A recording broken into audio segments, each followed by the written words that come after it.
Hey, AP Gopo, I hope your day was amazing. Here is a one-pager on how we will be debating in tomorrow's simulation, the House floor debate. With anything, a motion must be moved. Your speaker, Ms. Atkins, has set the rules for debate, and those will be posted shortly. The rules of debate pretty much is who can go ahead and offer amendments, what type of amendments can be offered on the floor, who can speak, and how long they can speak for. But more on that later. When you do have the floor, how can you go ahead and speak in a way that sounds like a representative or a senator? Well, this is it. To be recognized, you must go ahead and stand. After recognition by the speaker or a chairperson, if this was in a committee, you would make a motion. For example, right here, you see it says, Member, Madam, or Mr. Chairman, Chairwoman, Speaker, I move that we consider H.R. 21, or whatever bill it is. At that point, you would have the floor. That's, of course, if you're recognized by the speaker, which in this case would be Ms. Ashley Atkins. Now, there's a couple of things you can do when you have the floor.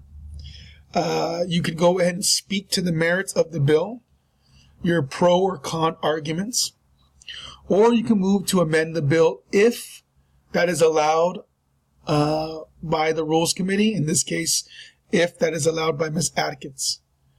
So this is what you can do. You can move, after being recognized, to add an amendment. Now, this sheet is meant more towards committee, but you would use the same language. Madam Speaker, I move that we motion to amend H.R. 21 by adding amendments such and such. You would then read the language of the amendment, and at that point, the amendment would be under consideration. At that point, you can speak to why the amendment should be added. And if anybody else wants to speak onto why it should be added, they would speak as well, if they're recognized by the chairwoman, chairperson, or the speaker.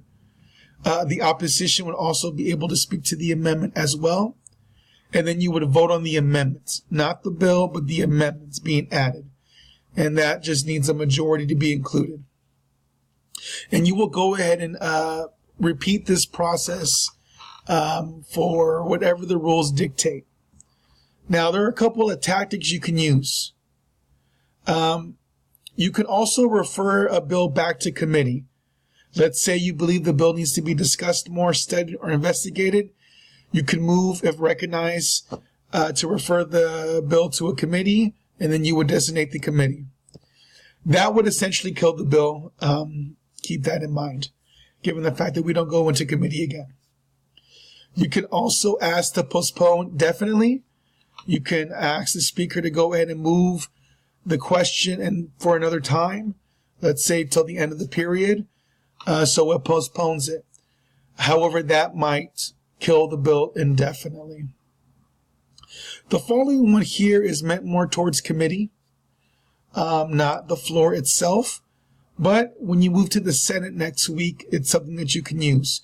You can call a question. That's if you feel that the debate has gone for too long and you want to stop the discussion. You would go ahead and say, I call the question. It would then need to be seconded by another member of the committee. And then you would vote to stop debate or continue. You can also vote to limit debates. You can put a time limit at that as well. You can also postpone indefinitely. Let's say you want to kill a motion or a bill. You would ask to postpone indefinitely, and that would ultimately kill it too. Please go ahead and review this. This is how I want you guys to speak on the floor. This is how I want you guys to speak during the Senate committees next week, and ultimately on next Wednesday on the Senate floor debate. There will be some additions to this as well, but this is just a rough outline of how you should be speaking to each other for tomorrow's simulation. Any questions, please reach out to me. You guys have a good night.